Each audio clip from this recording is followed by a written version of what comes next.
दोस्तों आज की वीडियो का टॉपिक है हमारी मोटर में कार्बन बस का इस्तेमाल क्यों किया जाता है। मतलब कि दोस्तों हमारी मोटर में कार्बन बस का क्या कार्य होता है। दोस्तों आज का वीडियो इलेक्ट्रिक से जुड़े हुए सभी लोगों के लिए बहुत ही ज्यादा इंपॉर्टेंट है, क्योंकि दोस्तों आज हम जानेंगे हमारी मोटर में कार्बन बस का क्या कार्य होता है। दोस्तों इसका आंसर मैं एक लाइन में बताऊं तो कार्बन बस का जो कार्य होता है दोस्तों, कार्बन बस हमारी मोटर में करंट को ट्रांसफर करने का कार्य करते हैं। करंट को ट्रांसफर करने का कार्य करते हैं दोस्तों कार्बन बस हमारी मोटर में। दोस्तों अगर मैं इसके बारे में आपको थोड़ा और अच्छे से बताऊं तो दोस्तों आप सब लोग जानते हो जैसे कि हमारी मोटर होती है, हमारी मोटर के मुख्य दो पार्ट होते हैं दोस्तों, जिसमें से एक पार्ट होता है हमारी मोटर का स्टेटर दोस्तों, और एक होता है दोस्तों हमारी मोटर का रोटर। तो दोस्तों जो स्टेटर होता है, स्टेटर उस पार्ट को बोलते हैं दोस्तों जिस पार्ट पर जो बाहर वाला पार्ट होता है दोस्तों, जो हमारी मोटर का बाहर वाला पार्ट होता है जिसपे हम वाइंडिंग करते हैं दोस्तों, ये तो हमारा कहलाता है स्टेटर। इसको क्या बोलते हैं हम? स्टेटर। और दोस्तों दूसरा पार्ट होता है हमारी मोटर का रोटर, जो हमारी मोटर के मतलब हमारे स्टेटर के अंदर जो रोटेशन करता है, रोटेशन करने वाले पार्ट को बोलते हैं दोस्तों हम रोटर। दोस्तों जब हमारी मोटर चलती है तो हमारा जो स्टेटर है, यानी कि मोटर का जो स्टेटर बाहर वाला पार्ट होता है दोस्तों, ये वाला पार्ट जिसपे बाइंडिंग हुई भी रहती है, बाइंडिंग करते हैं हम दोस्तों, ये मोटर चलते टाइम एकदम फिक्स रहता है, यानी कि इसका कोई रोटेशन का कार्य नहीं होता है, ये हिलता डुलता नहीं है। लेकिन हमारा स्टेटर जो होता है दोस्तों, हमारा रोटर जो होता है, हमारा रोटर का कार्य होता है दोस्तों रोटेट करना, इसीलिए इसका नाम भी दोस्तों रोटर रखा गया है। यानी कि हमारी मशीन का वो पार्ट जो रोटेशन कर रहा है, यानी कि घूम रहा है, रोटेट कर रहा है, उसको बोलते हैं हम रोटर। तो दोस्तों जो हमारा स्टेटर होता है, अगर हमें अपने स्टेटर को सप्लाई देनी है तो इसको सप्लाई देना बहुत ही आसान हो जाता है। क्यों? क्योंकि दोस्तों जो हमारे मोटर का स्टेटर होता है, जो बाहर वाला पार्ट होता है जिसपे हम बाइंडिंग करते हैं, ये रोटेशन नहीं करता है, तो इस पे सप्लाई देना बहुत ही आसान है, यानी कि इसको हम बड़ी आसानी से सप्लाई दे सकते हैं। इसको सप्लाई देने में हमें कोई प्रॉब्लम का सामना नहीं करना पड़ता है, यानी कि विदाउट प्रॉब्लम दोस्तों हम इसमें सप्लाई दे सकते हैं। लेकिन दोस्तों जब हमारा जो स्टेटर होता है, जब हम स्टेटर को सप्लाई देने की बात आती है, जो स्टेटर होता है दोस्तों ये होता है रोटेटिंग पार्ट, जो मैंने अभी बताया दोस्तों, यानी कि ये रोटेट करता है, यानी कि मूवमेंट करता है, घूमता है। तो जब इसको सप्लाई देने की बात आती है दोस्तों तो हमें थोड़ी प्रॉब्लम का सामना करना पड़ता है, क्योंकि दोस्तों हमारा जो ये घूमने वाला पार्ट है इसमें आखिर हम सप्लाई कैसे देंगे, तो ये प्रॉब्लम हमारे सामने खड़ी हो जाती है।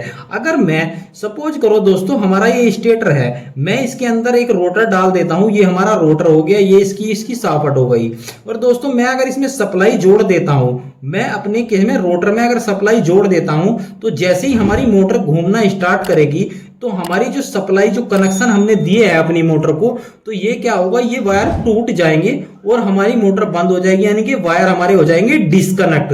तो दोस्तों ये प्रॉब्लम आती है अगर हमको रोटर में सप्लाई देनी हो, क्योंकि रोटर का कार्य होता है मूवमेंट करना, यानी कि घूमना। दोस्तों यही होता है अंदर वाला पार्ट, जो रोटर के मोटर के अंदर वाला पार्ट होता है, इसी को बोलते हैं रोटर। तो दोस्तों इसमें सप्लाई देने में प्रॉब्लम आती है, क्योंकि दोस्तों ये रोटेशन करता रहता है। जैसे ही हमारी मोटर को हम सप्लाई देंगे ये रोटेशन करेगा, हमारे कनेक्शन फटाक से कट जाएंगे अगर इसको हम डायरेक्ट सप्लाई देने की कोशिश करते हैं तो दोस्तों जो हमारा रोटर होता है दोस्तों, इसको सप्लाई देने के लिए, यानी कि इसको सप्लाई कैसे दे, इसके सॉल्यूशन निकालने के लिए ही हम कार्बन बस का यूज करते हैं।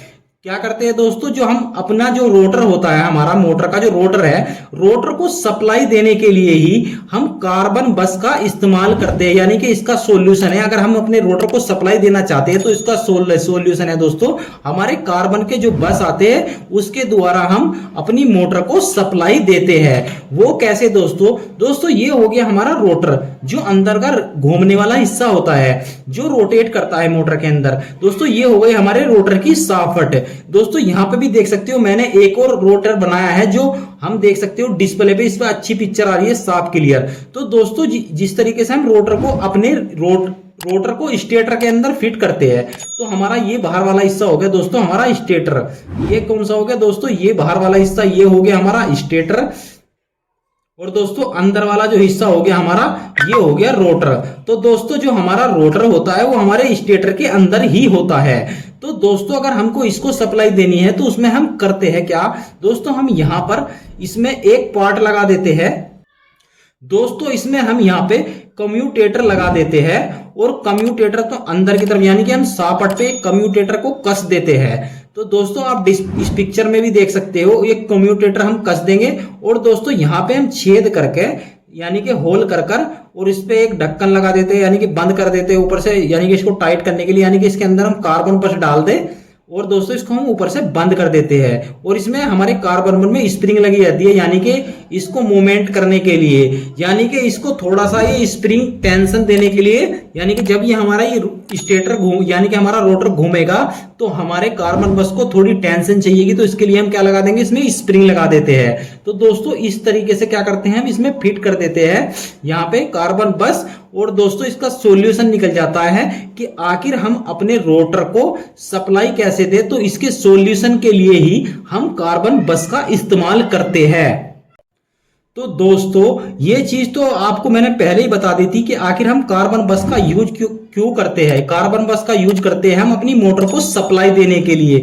हम अपनी मोटर को क्या सप्लाई देने के लिए इसका इस्तेमाल करते हैं। अगर हमको रोटर को सप्लाई ट्रांसफर करनी है यानी कि रोटर को सप्लाई देनी है, अपनी मोटर के रोटर को सप्लाई देनी है, तो दोस्तों उसके लिए हम यूज करते हैं हमारे कार्बन बस का। तो दोस्तों ये तो कॉन्सेप्ट हमारा क्लियर हो गया।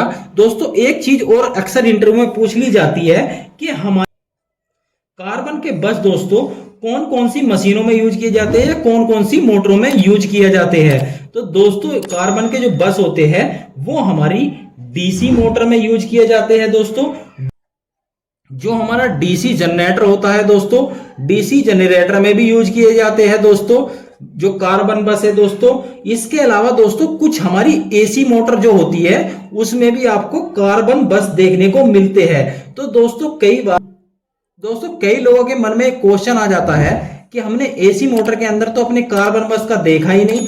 तो दोस्तों मैं आपको बता दूं, जो हमारी स्लिप रिंग मोटर जो होती है ना दोस्तों, स्लिप रिंग मोटर जो होती है जिसका यूज हम करते हैं दोस्तों हमारी क्रेन में हमारी मोटर का यूज होता है। स्लिप रिंग मोटर जो होती है उसका क्रेन में यूज होता है। तो दोस्तों मैं एक चीज बता दूं, जो हमारी स्लिप रिंग मोटर होती है तो दोस्तों उसको भी हम अपने कार्बन की मदद से ही सप्लाई प्रोवाइड कराते हैं। यानी कि उसके जो रोटर होता है, उस मोटर का रोटर होता है तो उसमें भी हम कार्बन लगाकर ही उसको सप्लाई देते हैं।